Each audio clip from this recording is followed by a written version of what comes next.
Welcome, Isaias. Welcome. Thanks for being here. Yeah, thank you so much for having me today. Amazing. Isaias, the first thing I'd like to ask you is could you tell us about your journey and your passion? Yeah, so my journey started in Los Angeles. My parents had immigrated to the United States from Mexico after losing their farmlands in the 1980s due to neoliberal policies that affected them. And growing up in Los Angeles, which is a very rich culturally melting pot, I grew up in poverty. So my earliest days of environmentalism looked into living in a community that was smoggy, living near toxic factories. My mom recycled cans growing up in order to make ends meet, and my dad was a gardener to landscape affluent homes around LA. And I think my interest for the environment kind of came from middle school when I learned about the term global warming. And I kind of was recognizing that, one of the pros about global warming was more sunny days. And I remember that example sticks out so much to me because I said, is that really good though? Like to have more sunny days? Like, shouldn't we have a balanced ecosystem? And so I was really inspired by a lot of TV shows like Nat Geo and Discovery Channel. And I always recognized that it would be really cool to travel the world and to learn about ecosystems. But one of the things that I recognize is that a lot of the TV hosts were often either majority white men or white women. And so I kind of looked at myself and said, I don't think it's possible for me to ever be that smart, to be an expert in this field, because when I think about environmentalists, I think about the amazing legacy of conservation environmentalists who have existed and still exist today and contribute so much to this movement. But I said, I'm not smart as a person of color who grows up in poverty. And I think one thing I really tell people is that poverty really deprives individuals of their creativity, deprives them of their potential to be able to succeed. And so when I graduated high school, I went to Berkeley to study environmental science. And I thought, this is a way to really communicate climate change and to become a true environmentalist. And I was really met with racism, homophobia, elitism, classism by these top academic institutions. And I just said, I felt so disillusioned when I graduated college thinking that, my trajectory was to be in this academia space. But in reality, I failed myself and I really put myself on this really high pressure to think I did good. And so I created Queer Brown Vegan after I graduated college back in 2018 because I wanted to really talk about climate change through my own individual lens. I wasn't held responsible by an NGO, I wasn't funded.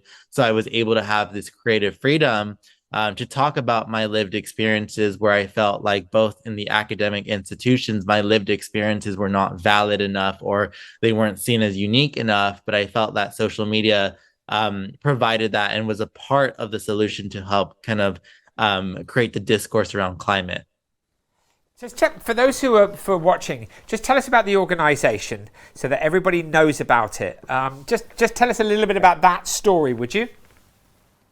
Yeah, so Queer Brown Vegan is an environmental media communications platform. So, one of the things that we focus on is working with the academic institutions, museums, corporations, and nonprofits to help accelerate the discourse around climate change. And a lot of that looks into specific campaign messaging or creating content creator programs to get environmental creatives to communicate climate change through their platforms or producing my own independent media series.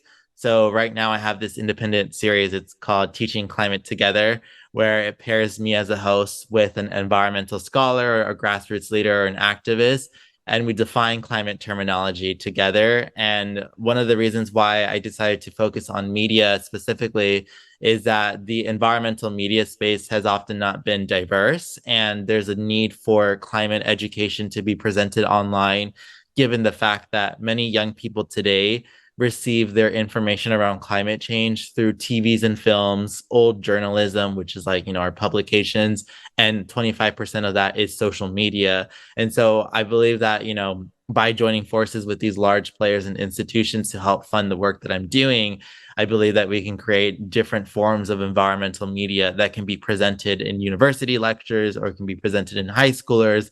And that's a way to help kind of move the dial forward, to help understand, knowing the fact that a lot of educational systems here in the United States are already under attack by outright groups and conservative parties. Amazing, amazing. How important is the role of education in relation to humanity's survival? Yeah, well, education is rooted back to the climate crisis, right? Bill McKibben once said the education crisis is a climate crisis. And the reason why education is so essential to understand climate change is that we're still fixated when we ask people, do you believe in climate change? When we say that if you believe in climate change, we're upholding this belief structure that climate change is an entity or it's a spiritual system. But we need to reshift that to, do you understand climate change? Because education is one of the forefronts that has taught us to become innovators. We have taught to become idealistic individuals, and we've been taught to learn how to really infuse our cultural and lived experiences with Western science models to help illustrate the impacts and the severities of what issues communities are going through.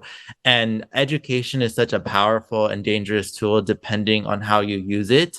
And education to me has been both a powerful tool to be able to kind of push forward younger generations to start asking these questions and critical thinking, because this is what's going to help us. I think when we think about the climate crisis, I think people think of it as a labyrinth. And, I always say, like, do not let these dominant capital structures fool you that you're entering a labyrinth of unknowns. But in fact, what has always been able to help us is education, is the practices, is the movements of our ancestors in our communities to help push the solutions forward when we're trying to fight against the climate crisis.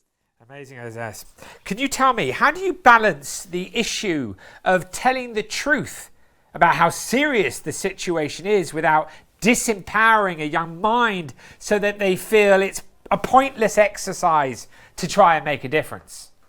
Yeah, absolutely. I think one thing to always remember is that my mentor, Ellen Kelsey, who coined the term evidence-based hope, to me, I use that a lot in my work when I communicate online. And evidence-based hope basically describes that it's not a framework of wishful thinking and thinking, toxic positivity, but instead it focuses on the continued momentum of movements and local actions that have been happening. I think as a dominant society here in the global north, we're very fixated on problem identification, and there's often a fatalistic approach in media. In fact, I know that according to the Solutions Journalism Network, I think less than 3% of media at whole covers a solution. And so I think for young people, they understand now the language and they understand a lot of the issues that are happening. I think everyone can know that emissions and corporations, or people can know that, we're losing the polar ice caps. People understand that, but people don't understand locally what's happening. And so my work is actually focused on local solutions and highlighting the fact that how do we go from problem identifications to solutions oriented mindset, knowing the fact that the solutions that are happening locally in our community may not be transferable into a different community, but they can be seen as pillars of light to help kind of guide that situation for individuals to create those solutions. And a lot of my community now have been asking a lot for more climate solutions and to really add the storytelling component. And the heart of storytelling to me is focuses on the people, right? It focuses on the community. It doesn't just focus on the hero or the one individual who saved the community. It focuses on the collective action of the neighborhood. And I feel that if people are able to see those stories and to humanize those narratives, then they can humanize themselves and people around them mostly. Because at the end of the day, I always remind my community that the ones who's going to save you from the climate crisis is not me, because I live in the United States. It's going to be the people who are next door to you. And so building those relationships is so essential for a lot of people to understand that there is hope, but there's also, we need to be able to be comfortable with the current science that's out there and to know that, yes, we can grieve. I feel angry, but I also feel hopeful at the same time. I think trying to choose a singular emotion for an individual is a bit complex, because I think we as individuals are multidimensional. So we have different feelings at the same time. Incredible. You talked about storytelling then, obviously incredibly important. And I just have to go at this point to the incredible website, an Instagram account where people can be informed, inspired, and engaged towards impact that you have. Could you tell us about it? Yeah, so the media platform started off back in 2018. It started off as an infographic account. So in the earlier days of my social media creation, and what I wanted to do is that I recognize that a lot of environmental nonprofits that are on social media, like for example, like Greenpeace, Sierra Club, NRDC, they were talking about environmental issues, but they never defined climate terminology. Like they never defined what is climate justice. What is 1.5 degrees Celsius mean for the global community? What is the Paris Global Treaty Agreement? I didn't know because I wasn't in those policy institutional spaces. So I started to define them at first as this simple way for people just to understand the terminology. And even though it was like 5 years ago, it was in a different landscape. A lot of people just didn't really, I would say that general community that didn't study environment didn't really understand a lot of these terminologies. And I think in 2020, I saw this increase in demand for environmental education, specifically in environmental justice, due to George Floyd's murder, due to police brutality here in the United States. And it really showed me that there was this increase of people wanting to be an ally or to learn more about how does the environment, specifically environmental racism, kind of connect to that. And that kind of evolved from just defining terminologies to going into long conceptual storytelling, right? Like I did a collaboration with the Solutions Journalism Network where we focus on 5 pieces on climate solutions. One was focused on air pollution. The other was focused on fire adaptation and what to do during wildfires.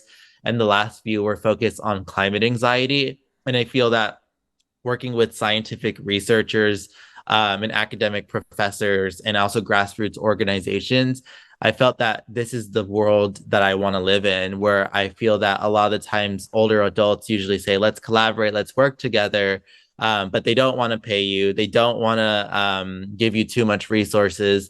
And I felt that as a media communicator that lives in the intersections of both academia and the entertainment and media world, there is room to help amplify these missions and to really get everyone's work out there. Because at the end of the day, I see myself more as a hope keeper in this movement and an amplifier for those works that have been out there, and to really uncover and to hopefully popularize the works of a lot of individuals who have contributed so effortlessly in these movements. And I feel that sometimes they're not given that recognition because our society has shifted. Like social media is such a not new thing, but it's evolved since the last few years. And so how do we ensure that our older generations are not left behind? And so we really focus on intergenerational collaborations. I want to ask you 2 things. So very simple answers. So amazing listening to you. The first is, if people would like to support you and find out more, how do they best do that?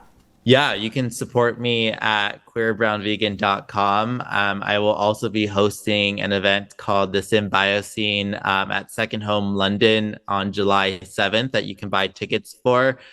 We secured our venue, sponsors, and food. And the Symbiocene basically looks at collapsing narratives about the Anthropocene and really focusing on the re-evolution of sustainability, arts, and craft. And I hope that anyone from the UK that's watching it is interested and reaches out that they want to attend. Okay, we've got to go to queerbrownvegan.com. Check out the information there and be inspired and engaged. Lastly, I'll ask you one last little thing. To a young person listening to your words and the other words of these incredible people that have participated in Climate Action Live, what would you say to a young person thinking that they want to make a difference? Yeah, continue to be curious and ask questions. If you don't know the answer and you feel ashamed to ask, continue to find those comfort spaces and those people that will allow you. And the last thing is find older mentors in your space. I cannot emphasize that how many older people in my life have really influenced my work, and they're always available. So you can even reach out to me if you think I'm an older person. Well, let's do that. Listen, thanks a lot for informing us, inspiring us, and engaging us today. Absolutely amazing. And the very best of luck with your incredible work. Now, let's go back to Afua.